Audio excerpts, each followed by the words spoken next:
오늘 우리가 나눌 말씀의 제목은 사사기 21장의 25절 말씀을 가지고 교회를 찾아서 라는 제목으로 말씀을 나누도록 하겠습니다. 우리 한번 같이 사사기 21장 25절 한번 읽어볼까요? 우리가 말씀을 읽을 때 우리의 말씀의 한 구절, 한 단어에 우리의 눈을 두어서 같이 읽어봤으면 좋겠습니다. 같이 읽어주십시오. 시작.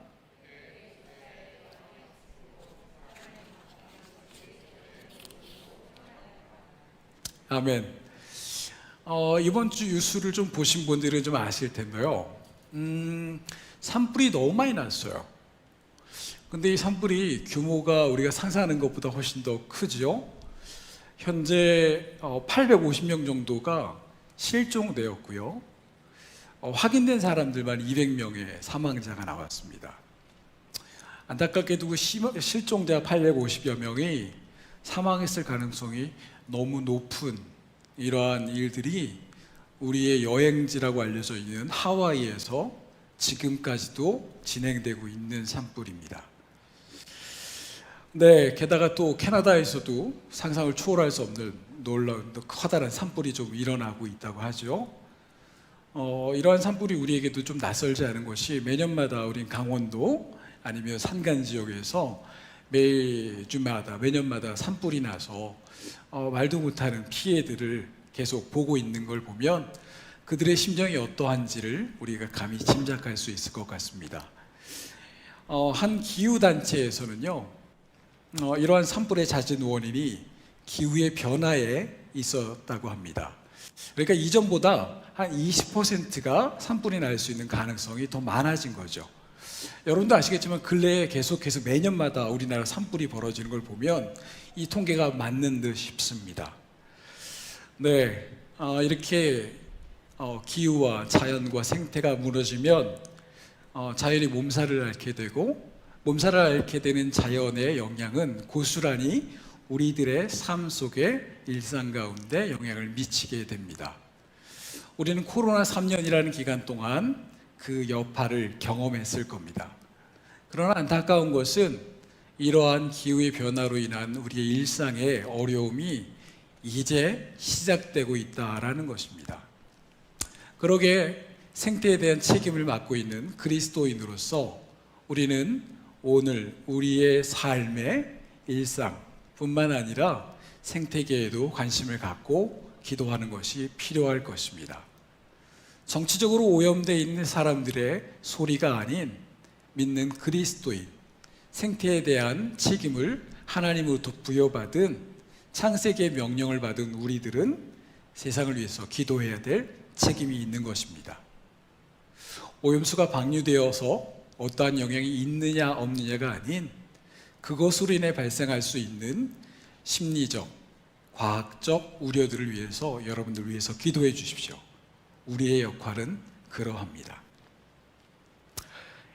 어떤 그리스도인이 주변 이웃집을 몽땅 태워버린 산불이 났는데요, 유일하게 자기의 집만 집이 타지 않았다 하면서 하나님의 은혜입니다 라고 사람들에게 이야기했다라고 합니다. 하나님의 은총이라고 고백했다고 하네요. 여러분은 어떻게 생각하십니까? 여러분도 그러한 고백에 아멘이라고 답하실 수 있나요? 그렇다면 만약에 이런 질문을 하는 거예요. 왜 다른 이웃들은 피해서 벗어나지 못한 걸까요? 믿음이 적어서? 아니면 교회에 안 다녀서? 아니면 신앙생활이 5년 미만이라서? 아니면 신앙생활 오래 했는데 금요 다락방 기도에 잘 안 나와서? 뭐 이런 건 아니겠죠. 네, 여러분들은 이것에 대해서 어떠한 답을 내놓을 수 있겠습니까? 왜 저들의 집은, 저들의 생명은 이루어졌는데 왜 이 사람은 아무런 피해 없이 살 수 있는 걸까요? 하나님의 은혜와 관련 있는 걸까요? 이 내용은 저의 이야기가 아니라 레이첼 헬더 에반스라는 사람이 쓴 책, 교회를 찾아서에 나오는 서두의 질문입니다. 사람들이 이야기해요. 저 하나님의 은혜로 인해서 건강하게 잘 살았어요. 그러면 우리 교회 잘 다니고 있다가 병 걸린 사람들은 믿음이 적은 건가요? 하나님이 복을 주셔서 나는 부자가 됐어요. 아니 그러면 죄송해요. 저는 하나님의 은혜가 부족한 건가요? 얼마 정도 부족할까요? 여러분은 얼마나 부족하십니까? 하나님의 은혜가. 믿음이 적어서요? 이러한 단순한 질문을 레이첼 에반스가 이 책을 통해서 이야기하는 겁니다. 이 에반스는요, 바이블 벨트라고 이야기하는 미국의 도시에 살고 있는데요. 그러니까 이 바이블 벨트가 어떠한 지역이냐면 지역적으로 교회를 다니는 사람들이 무지 많은 곳이에요. 그래서 많은 사람들이 신앙인이고요. 또 금요일만 되면, 수요일만 되면, 주일만 되면 몽땅 교회로 이동하는 그러한 지역이에요. 이러한 지역의 사람들이 저는 하나님의 은혜로 병에 안 걸렸고요. 하나님의 은혜로 우리 자녀들은 잘 됐고요. 이런 위험에서 벗어났어요라고 하는 얘기를 들을 때마다 저게 뭐지? 라는 질문을 했다라는 겁니다. 그러면서 에반스는 다음과 같은 결론에 도달했다고 하는데요. 그녀는 이러한 교회의 이러한 이야기들은 건강하지 않다라는 생각을 했고요. 그렇다면 건강한 교회를 좀 찾아 나서야 되겠다. 그래서 교회를 찾아서 라는 자기의 교회 찾아 산말리 이야기를 쓴 책이 저 책입니다. 근데 결국 에반스는 이러한 결론에 도달해요. 결국 좋은 교회란 너와 나로 이루어져 있는 공동체라는 사실을 깨닫게 된다라고 하는 겁니다. 그래서 너와 내가 좋은 그리스도인이 되지 않는다면 좋은 교회라는 것은 존재할 수 없는 것이라고 얘기하는 거죠. 즉, 좋은 교회란 내가 배제된 상태에서 좋은 교회를 찾고 그 교회를 만나는 것이 아니라 내가 그리고 당신이 좋은 교회로서 살아갈 때 우리는 좋은 교회를 이룰 수 있다라는 겁니다. 즉, 이 말의 이 제목 교회를 찾아서가 아니라 그래서 결론적으로는 우리가 좋은 교회가 됩시다 라는 결론으로 이루어진다라고 얘기합니다. 많은 사람들이 좋은 교회를 찾아서 헤매죠. 그러나 그것은 환상일 뿐입니다. 아마 이곳에 계신 분들도 좋은 교회를 찾아서 많은 어려움과 우여곡절을 결치면서 여기에 오신 분들이 있을 겁니다. 그런데 와서 막상 한 해, 두 해, 시간이 지나보면 조금씩 실망이 들죠. 내가 찾던 좋은 교회가 아닌가? 그럼 연말이 되면 또 하나의 교회 쇼핑을 찾아서 좋은 교회를 찾아 나섭니다. 그러나 우리가 찾은 그 좋은 교회는 우리에게 잠시 착각을 일으킬 뿐 결국 우리는 그 교회에 대한 실망에 빠지게 되는데요. 그 이유는 우리가 아직 좋은 교회로 준비되지 못했기 때문이라는 겁니다. 즉, 나로부터 시작하여 우리가 건강한 그리스도인으로 살아갈 때 우리는 좋은 교회를 이루게 되는 것이고 어느 한 사람도 빠짐없이 그 교회를 이뤄가는 역할들을 해갈 때 우리가 교회가 된다라고 에반스는 이야기하고 싶었던 것 같습니다. 자, 본문으로 좀 들어가 볼까요? 잠시 방황하긴 했지만 돌이켜서 그 힘을 되찾고 다곤신전이죠. 다곤신전을 무너뜨린 천하무적 힘센 사람 누구죠? 성경에 나오는 힘센 사람 뽀빠이? 아니죠? 누굴까요? 히브리어로는 심손, 삼손이 아니라 심손입니다.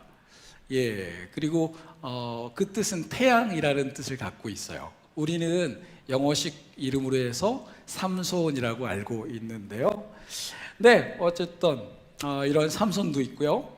또한 양털의 기적을 하나님께 기도하여 받았던, 기도에 응답받았던 사람 누구죠? 기도 열심히 하는 사람, 기드온입니다. 정말 기도를 열심히 한 것 같아요. 이름까지 기드온이에요. 또한 원더우먼 같은 선지자도 있죠. 무너져가는 이스라엘, 이 남자들이 역망으로 만들어가지고 이렇게 무너져가는 이스라엘을 딱 구원시킨 여전사, 드보라. 우리가 주일학교 시절 들었던 성경의 영웅들의 이야기로 가득 찬 것이 바로 사사기입니다. 그래서 주일학교에서 많은 소재들이 사사기에서 좀 많이 나와요. 이러한 영웅들로 가득 차 있는 사사기.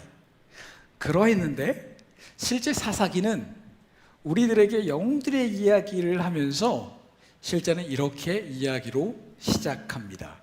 사사기 21장 25절 이렇게 이야기하죠. 그때 이스라엘에 왕이 없으므로 사람이 각각 그 소견에 옳은 대로 행하였더라. 우리식으로 조금 표현하면 제멋대로 했다 정도로 표현하면 좀 좋겠죠? 네. 그렇다면 우리가 주일학교에서 배웠던 영웅들은 어떤 사람들이었을까요? 우리는 오늘 많은 사사들 가운데 우리에게 익숙히 알려져 있고 또한 교회를 다니지 않는 사람도 잘 알고 있는 삼손, 태양이라는 이름을 갖고 있는 심손에 대한 이야기로 성경의 이야기를 진행해 보려고 합니다.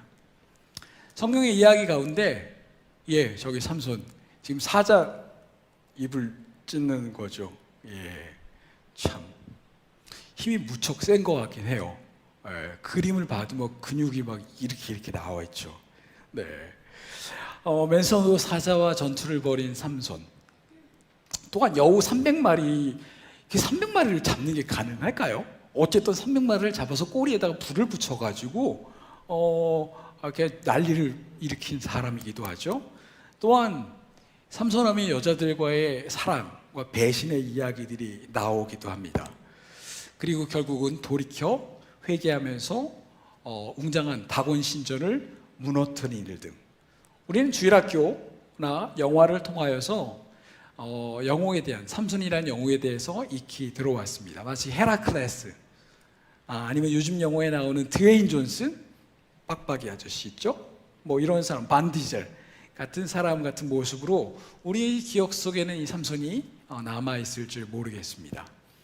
그러나 이 삼손의 이야기를 우리가 성경에서 찾아보면 그것보다도 더 드라마틱하게 그의 이야기는 시작되어집니다. 13장 1절에 그때 당시 삼손이 태어나기 바로 직전 이스라엘의 상태에 대해서 이렇게 이야기해요.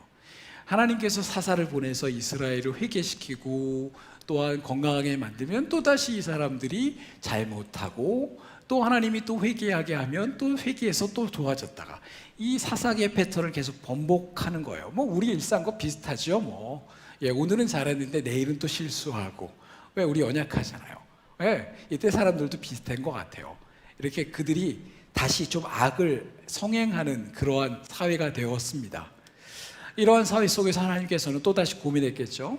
어떠한 사사를 보내면 좋을까? 어떠한 사람을 다시 사사로 보낼까?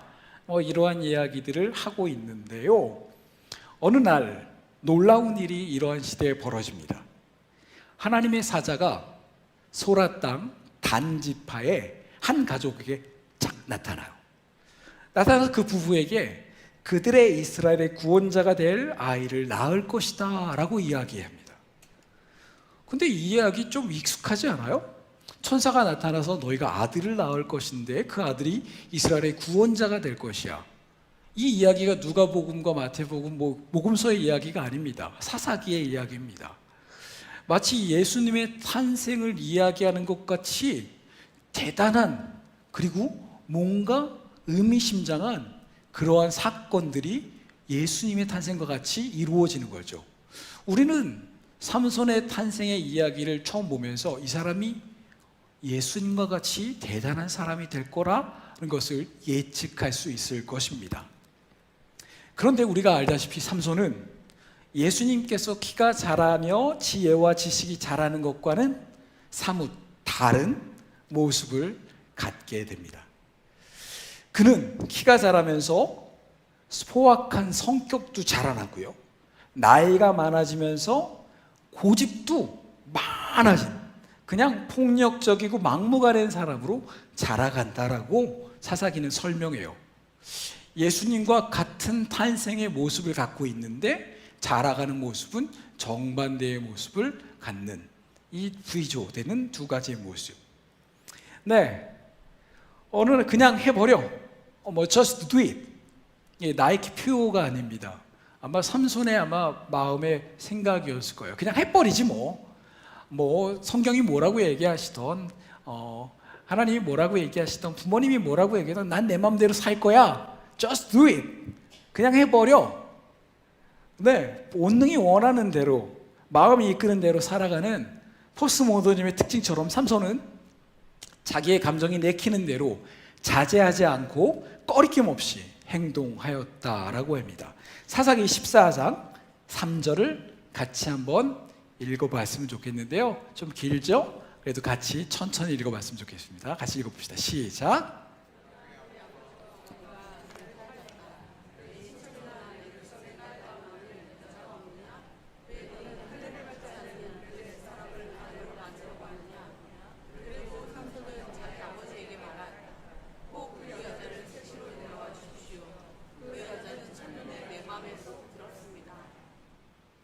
네, 뭐 요즘 같으면 아니 뭐 부모가 정한다고 뭐 마음대로 결혼 안 하죠, 아이들이. 그런데 불과 우리의 어머니와 할아버지 세대 때는요, 그냥 자기가 좋아서 결혼하는 게 아니라 누가 정해주면 결혼하는 그런 풍습이었잖아요. 그것도 불과 100년 전 풍습인데요, 그거보다 훨씬 몇 천 년 전에 이스라엘이라는 나라에서 이러한 결혼의 풍습은요 너무나도 당연한 거였습니다. 부모가 결혼하라고 정해준 사람과 결혼하는 것 너무나도 익숙한 모습이었어요. 그러니까 누구나 다 그렇게 결혼하는 걸로 이해하는 거죠. 그런데 삼손은 그 당시의 풍습을 거절하고요, 이렇게 얘기해요. 나는 그 여자가 마음에 드는걸요? 난 그 여자랑 결혼할 건데요? 그냥 자기 내키는 대로 이야기하는 이 삼손의 이야기는 아마 부모님 굉장히 당황했을 거예요. 이러고 나서 결혼식에 이제 결혼을 하게 되는 거죠. 임의대로 절주할 수 있는 거지만 삼손이 어떠한 사람으로 하나님께 약속했죠? 역시 기억하시는 거예요. 나실인이라는 것으로 부모가 이 아이를 바치고 자신도 나실인으로 자라갑니다. 이 나실인이라는 것은요, 이것과는 좀 차이가 있지 않을까요? 저는 저의 미래의 목표는 목회자가 되는 거예요. 어렸을 때부터 이제 열심히 기도하고 이제 목사로서 자라가는 그런 것과는 차원이 다른 겁니다. 나신으로서 자라간다라는 것은 사무엘과 같이, 그리고 아니면 선지자들처럼 자신의 삶을 하나님의 뜻대로 어렸을 때부터 살아가기로 다짐하고 훈련하는 그러한 모습을 가져야 하는 것이죠. 그래서 남들보다 더 엄격하게 말씀에 순종하면서 살아야 하는 나실인의 서약이 돼 있는 사람이었습니다만, 삼손은 그런 것을 전혀 개의치 않았습니다. 나실인? 나는 내 마음대로, 내 뜻대로, 내가 원하는 대로 살아갈 거야? 삼손은요, 시간이 지나면서 더욱 절제하지 못하는 폭주하는 기관지처럼 변해갑니다. 이렇게 해서 결혼을 했어요. 블레셋 사람이 여자에게 결혼을 했어요. 근데 결혼하자마자 첫날, 그것도 결혼식 피로연 때 난리를 벌입니다. 14장 19절 20절의 말씀인데요, 우리 이것도 같이 한번 제가 읽어보도록 하겠습니다. 삼손이 아스글론으로 내려가서 그곳 주민 30명을 죽이고 그들에게 노략한 옷을 가져다가 수수께끼를 푼 사람들에게 주었다. 그러고는 몹시 화가 나서 자기 아버지의 집으로 돌아가 버렸다. 이게 결혼식 피로연에 있는 이야기예요. 그러자 삼손의 아내는 삼손의 들러리로 왔던 한 친구의 아내가 되었다. 여러분, 이게 상식적으로 이해가 되는 거예요? 이게 어떠한 상황이냐면요, 삼손이 우겨서 블레셋의 여인과 결혼했어요. 그래서 블레셋에서 결혼식 피로연을 하는데요, 블레셋 친족들이 수수께끼를 내는 거예요. 삼손이 수수께끼를 냈어요. 그래서 이 수수께끼를 사람들이 풀면 상금을 준다고 했는데요, 사람들이 수수께끼를 못 푸는 거예요. 그러자 아내 된 여자가 삼손을 꼬여서 이게 무슨 답이에요? 라고 물었고, 그 답을 자기의 친족들, 블레셋 친족들에게 알려준 겁니다. 삼손이 자기의 아내가 수수께끼 답을 친족들에게 알려줬다라고 삐진 거예요. 화가 난 거예요. 아니, 알려주면 줄 수 있지요. 뭐 결혼식 좋은 날인데 상품으로 주려고 하는 건데 주면 되죠. 근데 그게 기분 나쁘다고요?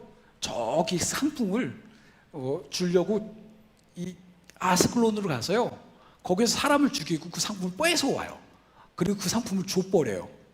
옛다 줘버리고 나선 집으로 휙 가버리는 거예요. 이런 사람 요즘에 나와도 신문에 나오고 뉴스에 날만한 사람이죠. 게다가 결혼한 그 아내를 들러리에게 아내를 주우고 오는 이 삼손의 모습을 보면서 이건 상식도, 이러한 상식도 없는 이러한 사람을 보면서 과연 이 사람을 우리가 어찌 주일학교의 영웅으로 우리 아이들에게 이야기했는지 우리는 삼손의 이야기를 할 때 조금은 이제는 고민하지 않을 수 없게 되었습니다.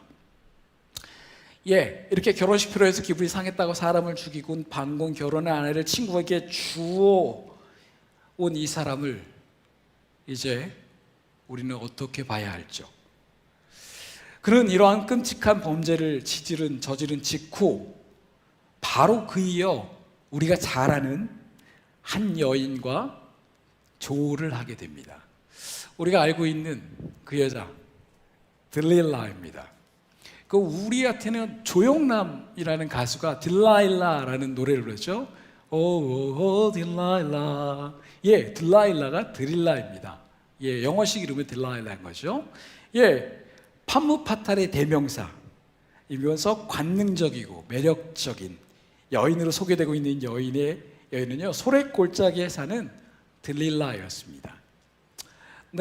사사기는 설명하기를요, 이 여인이 처음부터 삼손을 팔아넘길 그러한 마음이 아니었다라고 이야기해요. 또한 삼손도 그녀를 무척 사랑했다라고 이야기합니다. 아마 마음에 좀 맞았던 것 같아요. 두 사람이 시대의 상황에서 일탈한 두 남녀가 같이 만나 서로 사랑에 빠진 끼리끼리 만난 거죠. 이렇게 만난 두 사람은 서로 사랑을 하면서 오손도손 지냈다라고 성경은 이야기해요.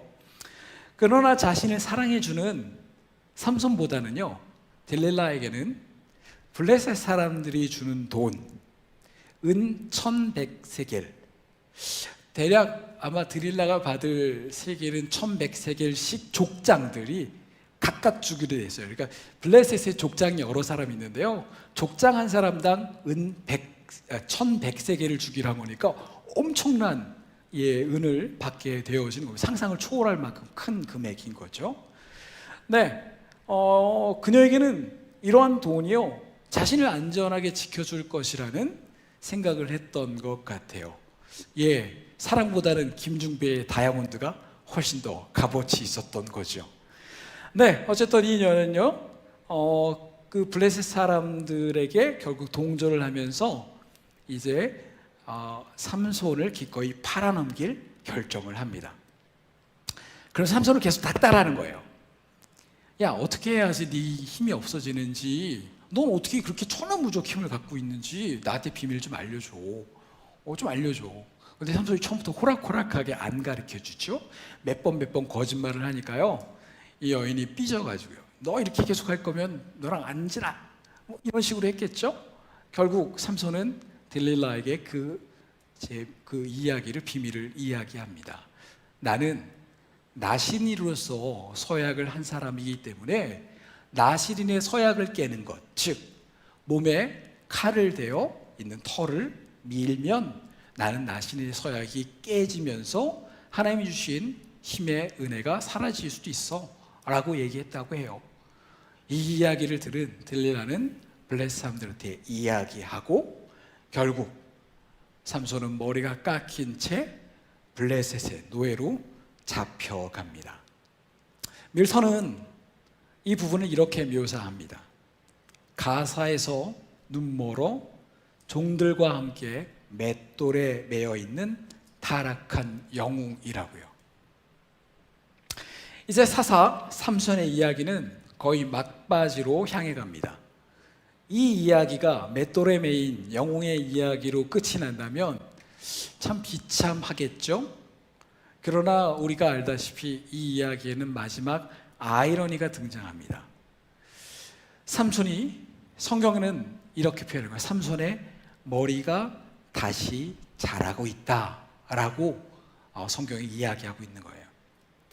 그러나 우리가 알다시피, 우리가 알고 블레셋 사람도 아는 것처럼 삼손의 힘은요, 삼손이 힘을 잃은 것은 머리카락이 없어져서가 아닙니다.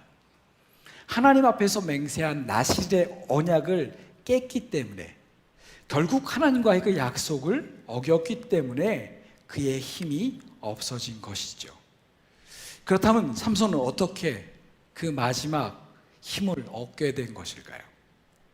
그것은 오래전 하나님께서 그에게 하신 약속, 즉 삼손이 죽을 날까지 나실인이 될 것이다 라고 그분이 삼손에게 약속하신 것이 있었다라고 합니다. 즉 우리는 연약하고 우리는 변덕스럽지만 하나님은 우리에게 뱉으신 그분의 약속을 우리가 어떠한 모습을 갖고 있던, 우리가 얼마나 무너져 있던, 우리가 얼마나 형편없이 변해 있던 그분의 약속은 이러한 모습 때문에 그것이 깨어지거나 끊어지지 않는다라는 것을 우리가 알고 있는 것처럼, 오늘 삼손의 이야기에서도 영웅이 되신 하나님께서 타락한 영웅 삼손을 구원하시는 이유가 되는 것입니다. 그리하여 그는 하나님의 언약을 다시 경험하게 됩니다. 디모데후서 2장 13절은 우리에게 이렇게 이야기하죠. 우리는 믿음이 없을지라도, 우리는 믿음이 없을지라도 주는 일양 믿으시니 신뢰할 만하시니 자기를 부인할 수 없습니다. 그분은 자기가 한 약속을 네가 이랬잖아, 네가 어겼잖아, 네가 잘못했잖아, 너가 아무런 조건도 준비도 안 돼 있잖아 라고 이야기하지 아니하시고, 우리들은 하나님 앞에 하나님, 나는 이런 것 때문에 하나님의 뜻대로 못 살았어요, 나는 이것 때문에 하나님의 말씀대로 살지 않았어요, 나는 이러한 어려움 때문에 하나님 멀리하고 교회 잘 안 나오게 된 거예요 라고 우리는 수많은 이유들과 변명들을 댈 수 있지만, 하나님은 그 스스로를 부인할 수 없다라고 오늘 성경은 이야기하는 겁니다. 어떠한 억압도, 어떠한 강한 힘도, 칼도, 고난도, 우리의 잘못도 우리를 향하신 하나님의 그 사랑에서 우리를 끊을 수 있는 것이 아무것도 존재하지 않는다라는 것입니다. 우리가 건강한 교회, 좋은 교회가 된다라는 것이요, 그것은 우리의 믿음이 좋아서 아니면 우리가 신실하여서가 아니라 하나님께서 이 교회를 이 땅 가운데 세우시고 이 교회를 통하여 하나님의 나라를 세상 가운데 보이시겠다라고 하셨던 하나님의 약속 때문에 우리가 지금 이나마 교회로서 머물고 있는 이유가 되는 것입니다. 우리가 더욱더 신실하고 우리가 믿음이 좋아서 기도하고 하나님의 나라를, 하나님의 교회를 지켜가는 것이 아니라 하나님께서 우리를 지키시고 먼저 사랑하시고 우리와 함께 하시고 그분께서 우리에게 감격하시고 감동하시기 때문에 우리가 이 자리에 나와서 교회를 지킬 수 있는 이유가 된다라는 것입니다. 삼손의 이야기는 굉장히 극적입니다. 예수님과 유사한, 너무나 똑같은 수태고지, 천사가 그의 탄생을 알리고 예언하는 모습, 종교임에도 불구하고 당시에 하나님을 저버린 이스라엘 백성보다 더 타락한 모습. 자, 그렇다면 이 모든 것은 오늘날 우리에게 어떠한 메시지를 전달하시기 위해 삼손이라는 타락한 사람의 이야기를 우리에게 전달하시는 걸까요? 우리는 더 이상 주일학교에서 이야기하는 것처럼 삼손과 사사기의 사람들을 영웅으로 이야기해서는 안 됩니다. 사사기의 메시지는 그들이 영웅이다라는 것이 아닙니다. 그들은 타락한 영웅이고 한때 은혜를 받았음에도 불구하고, 하나님의 도움을 받았음에도 불구하고 무너질 수밖에 없는 연약한 존재라는 것을 이야기하는 것이 사사기의 메시지인데, 우리는 그러한 것들을 다 빼버리고, 우리는 그들의 추악한 모습을 다 빼버리고 그들을 마치 영화의 주인공처럼 이야기하며 아이들에게 이야기하며 너희도 이 영웅처럼 되라고 이야기하는 영웅 서사가 교회에서는 멈춰져야 하는 것입니다. 그렇다면 이 사사기의 이야기는 우리에게 무엇을 얘기하는 걸까요? 바이블 스피크 투데이라고 이야기하는 사사기의 주석을 쓴 마이클 리코크는 다음과 같이 이야기합니다. 사사기는 이 땅에 누가 위대한 사사인지를 소개하는 영웅전이 아닙니다.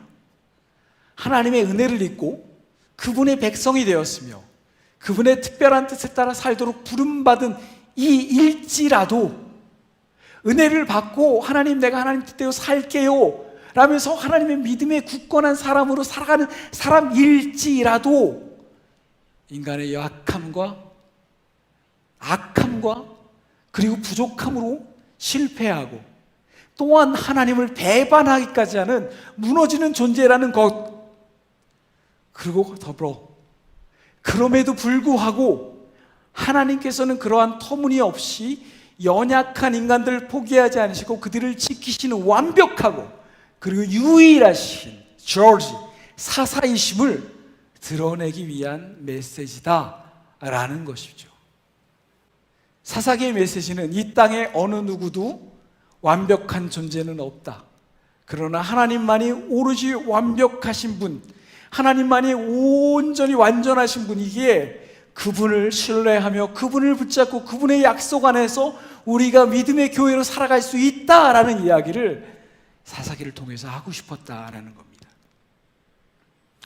그렇습니다. 우리의 신앙이 좋아서 우리가 교회를 이루고 그리스도인으로 살아가는 것이 아니라 우리가 믿음이 좋아서 죽을 병에 걸리지 않고 부족하지 않고 집이 불에 타지 않는 것이 아니라 우리는 연약하고 우리는 부족하고 우리 강하지 않지만 아무리 괜찮은 척하고 싶지만 우리의 약함과 연약함과 부족함으로 우리는 실패할 수 있고 현실과 타협할 수 있고 배반할 수 있고 무너질 수 있는 그러한 존재이지만, 그래서 우리의 연약함 때문에 그 연약함을 들킬까봐 몰래 홀로 가슴을 쥐어짜기도 하고 괜찮은 사람처럼 보이려고 무너진 마음을 꽁꽁 감싸쥐어 보지만 결국 우리는 연약한 존재라는 것이죠.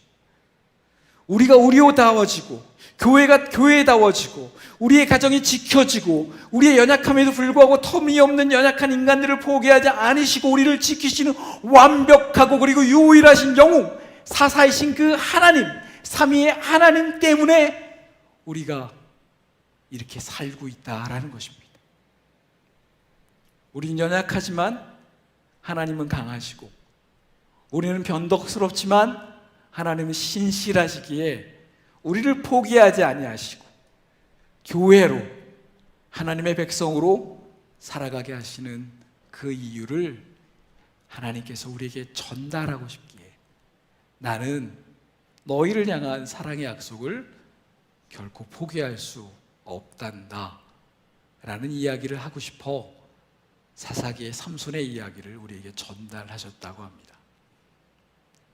오늘 이 자리에 나오신 여러분들은 우리는 함께 고백할 수 있습니다. 우리는 형편없죠. 연약하죠. 부족하죠. 감추고 싶지만 남들에게 좋은 모습을 보이지만 강한 모습으로 서 있고 싶지만 우리 안에 내면에 무너져 버리고 남들에게 이야기하지 못한 우리 속에 있는 추악한 모습들 때문에 그것을 남들에게 보일까 봐 두려워 떨며 살아가는 우리의 연약한 자아가 있다는 것을 우리는 알지 않습니까? 남들이 그걸 알면 우리를 뭐라고 할까? 걱정하고 두려워하지만 하나님은 그 모든 것을 아심에도 불구하고, 아니 우리가 인지하지 못하고 있는 우리의 연약함과 악함에도 불구하고 하나님은 내가 나를 사랑한 것보다 우리를 더 사랑하신다고 그분은 우리에게 이야기하시는 겁니다. 그 하나님이 우리의 하나님이시기에 우리는 그 하나님을 신뢰할 수 있기에 우리가 기도할 수 있고 우리의 속마음을 털어놓을 수 있고 우리의 감춰져 있는 이야기를 그분에게 전할 수 있는 겁니다. 그분은 너무나도 신실하신 하나님이십니다. 우리가 아까 찬양했죠. 우리 연약하고 우리 힘겹고 부족하죠. 하나님의 뜻을. 그런 하나님의 은혜는 변함없이 우리 가운데 넘칩니다. 우리 이 찬양을 조용하게 하나님을 다시 한번 불러볼까요?